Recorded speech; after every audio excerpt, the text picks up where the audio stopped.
Assalamualaikum warahmatullahi wabarakatuh. Alhamdulillahirrabbilalamin wa bihi nasta'inu ala umuri dunya waddin. Wassalatu wassalamu ala asrofil anbiya wa mursalin wa alihi washabihi ajmain amma ba'du.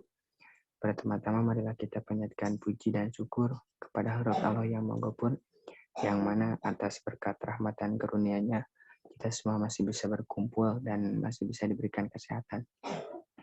Sholawat beserta salam marilah kita panjatkan kepada Nabi Muhammad SAW serta keluarganya, para sahabatnya, para tabi'in, atba'ut tabi'atnya, selaku kita umatnya. Mudah-mudahan kita semua di aku umatnya nanti di yaumul jaji, amin ya rabbal alamin. Yang saya hormati dosen pengampu mata kuliah Design Thinking Bapak Arif Budiman, SSSOSIM SME, dan yang saya banggakan rekan-rekan mahasiswa Universitas Pendidikan Indonesia Prodi Kewirausahaan kelas 2A. Sebelum kepada pemateriannya, kita perkenalan dulu dari kelompok 1. Yang pertama itu ada Agnesni dengan NIM 2007797. Yang kedua ada Anestia Amelia Paujiah dengan NIM 2007963. Yang ketiga ada Ajijah dengan NIM 2000471. Yang keempat ada Cynthia Nur Sabella dengan NIM 2006040. Yang kelima ada saya sendiri, Bin Abdul Holik, dengan NIM 2000883. Yang keenam ada Muhammad Daija dengan NIM 2003429. Next.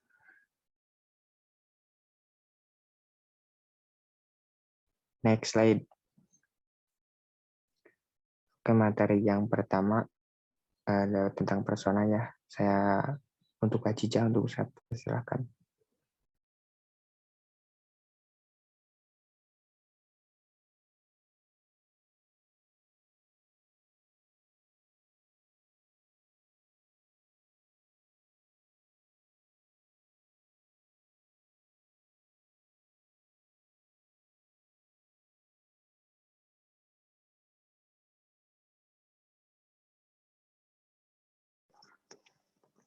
Ya, jadi selanjutnya saya akan menjelaskan mengenai user persona. User persona merupakan model pengguna yang dipresentasikan sebagai manusia individu yang spesifik. Atau dapat kita katakan user persona ini merupakan kesimpulan dari beberapa jawaban responden yang tertera di Google Form yang telah kami sediakan. Nah, user persona ini bukan orang yang sebenarnya, karena perpaduan langsung dari mereka, dari penelitian kami.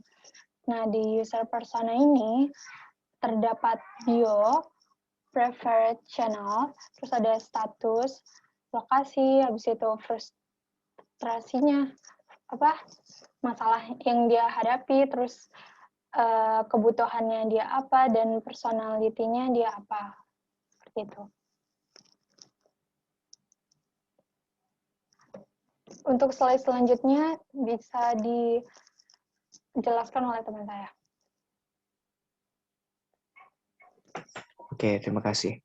Untuk yang selanjutnya yaitu manfaat user persona. Yang pertama manfaatnya itu memahami user. Nah, dengan menggambarkan pengguna secara nyata ya, seorang desainer produk bisa lebih mudah memahami mereka. Apa ekspresi mereka, apa yang mereka butuhkan, apa yang bisa menjadi solusi dari masalah yang mereka hadapi. Semua yang saya sebutkan tadi itu bisa semakin jelas lewat penciptaan toko visi tadi. Dengan membuat produk sesuai dengan keinginan pengguna, user experience yang baik pun bisa lebih mudah diciptakan. Yang kedua, manfaatnya itu memberikan informasi sebelum memutuskan. Siapa yang menentukan, siapa yang harus dibuat lebih dahulu, dan lain-lainnya. Nah, jika produk memang harus dibuat berdasarkan permintaan pengguna, dari mana perusahaan benar-benar tahu apa yang mereka butuhkan, user persona ini adalah salah satu jawabannya. Yang ketiga ada menggambarkan hasil riset. Sejatinya, pihak yang membutuhkan gambaran seorang user bukan hanya desainer produk, melainkan juga pihak lainnya. Misalnya ya, pimpinan perusahaan, pekerjaan marketing, dan lain-lain. Mereka tentu punya latar belakang yang berbeda-beda. Hasil riset pengguna bidang desain mungkin hanya bisa dipahami oleh desainer. Jika hasil riset itu digambarkan melalui persona pengguna, semua pihak di perusahaan bisa lebih mudah memahaminya. Yang keempat ada integrasi dengan departemen lainnya. Kita telah memahami bahwa user persona tidak hanya berisi profil dan ekspertis seorang, tetapi juga informasi soal latar belakang pengguna. Nah, dengan informasi yang lengkap, user persona adalah yang bisa dimanfaatkan oleh banyak pihak di perusahaan. Nah, kita kan tadi sudah memahami ya manfaat dari user persona. Selanjutnya ada ciri-ciri beberapa ciri-ciri dalam membuat user persona yang baik dan benar. Yang pertama itu dibuat berdasarkan hasil riset. Yang kedua, riset dilakukan pada kelompok yang spesifik, penting, relevan, dan umum alias universal. Yang ketiga, ada pengguna dibagi menjadi 3-5 kelompok, di mana gunanya untuk dibuat personanya masing-masing. Yang keempat, ada jika perlu dan bisa, gabungkan beberapa persona menjadi satu. Yang kelima, urutkan persona mana yang menjadi prioritas. Kita tidak mungkin membuat produk yang bisa menjawab kebutuhan semua orang. Oke, next slide.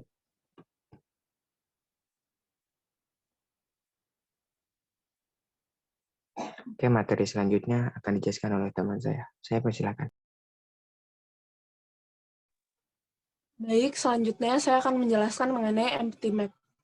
Empty Map adalah sebuah tool atau alat untuk mengenal target audience guna menyelaraskan strategi bisnis dan value proposition dengan keinginan, kebutuhan, tujuan, dan perasaan pelanggan.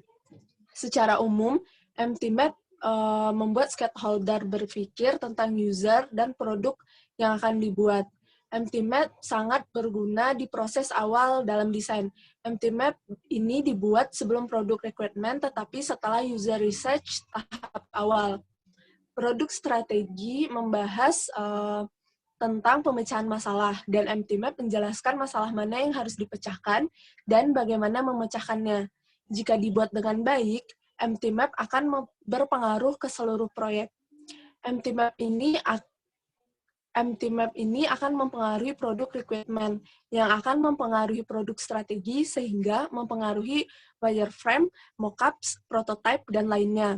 Namun, Empty Map akan bekerja dengan lebih baik jika menggunakan data real yang dapat diperoleh melalui user research seperti wawancara pengguna.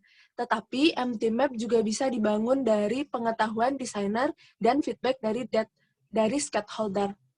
Lalu selanjutnya, ada beberapa manfaat dari Empty Map ini. Yang pertama, memperjelas hasil wawancara pengguna dari Empty Map. Dan yang kedua, memahami keinginan dan kebutuhan user lewat Empty Map. Baik, materi selanjutnya akan dijelaskan oleh rekan saya, Raiza. Dipersilakan. Berikutnya adalah 6 komponen Empty Map yang harus diketahui dalam menyusun Empty Map yang baik dan benar. Poin pertama, see atau melihat. Mencari tahu apa yang dilihat oleh konsumen terhadap produk yang akan kita pasarkan. Poin kedua, hear atau mendengar. Mencari tahu apa yang didengar pelanggan atau konsumen terhadap produk kami. Selanjutnya, poin ketiga yaitu think, yaitu berpikir atau memikirkan, mencari tahu apa yang dipikirkan konsumen kita, memikirkan inovasi untuk terciptanya produk yang lebih baik. Poin keempat, feel atau merasakan tentang apa yang dirasakan konsumen terhadap produk kami. Apakah konsumen puas dan terbantu. Selanjutnya, pain, merasakan secara empati tentang apa kesulitan yang dirasakan oleh target market produk kami. Poin keenam, ada gain. Gain itu tentang cita-cita atau harapan ke depannya akan seperti apa terhadap produk kami. Slide selanjutnya akan dijelaskan oleh teman saya. Bersilakan. Ya, slide selanjutnya.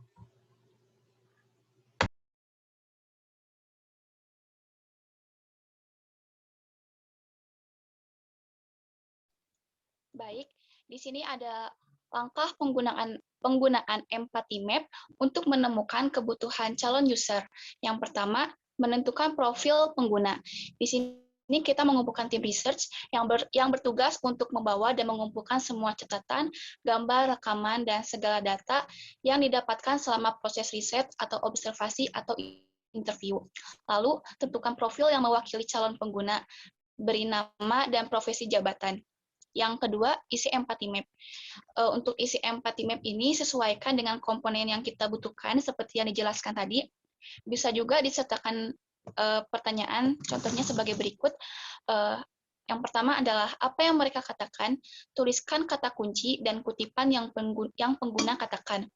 Lalu, apa yang mereka lakukan, dideskripsikan tindakan dan perilaku yang berhasil kita amati. Lalu, apa yang mereka mungkin katakan saat mereka mengalami masalah, apa yang mungkin pengguna dengar dari mereka, lalu apa yang mereka pikirkan. Gali lebih dalam, apa ketakutan mereka, apa harapan, motivasi, tujuan, dan keinginan mereka. Lalu, apa yang mereka rasakan, emosi apa yang mereka rasakan, dan amati tanda-tanda terkait emosi seperti ekspresi muka, bahasa tubuh, nada suara, dan pilihan kata mereka.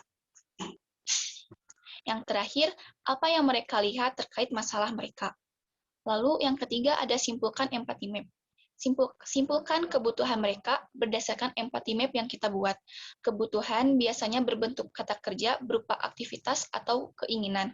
Kebutuhan biasanya berupa kesenjangan antara apa yang pengguna katakan dan dengan pengguna lakukan. Slide selanjutnya dilanjutkan oleh teman saya. Oke, baik, terima kasih. Untuk empathy map-nya, yaitu economic factors, deskripsi income, employment, atau faktor ekonomi yang pendapatannya itu menurun sama pengangguran. Yang kedua ada educational factor, online school, atau faktor pendidikan, sekolah dan kuliah dilaksanakan secara online. Things, forgetting to eat, drink, and exercise as result working from home. Atau sering lupa makan, minum, dan berolahraga akibat sibuk WFH. Yang kedua ada forgot to use hand sanitizer before to after activities.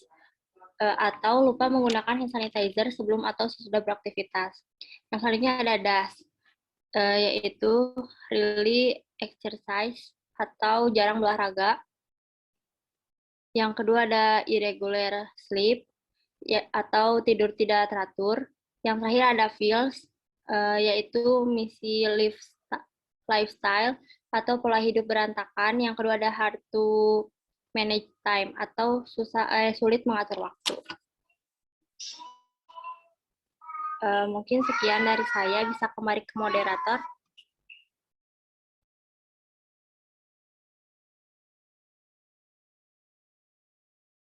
Alhamdulillah ya, presentasi dari kelompok 1 telah selesai dipresentasikan, mudah-mudahan ada manfaatnya. Kita tutup presentasi ini dengan bacaan Alhamdulillah bersama-sama. Alhamdulillahirrahmanirrahim.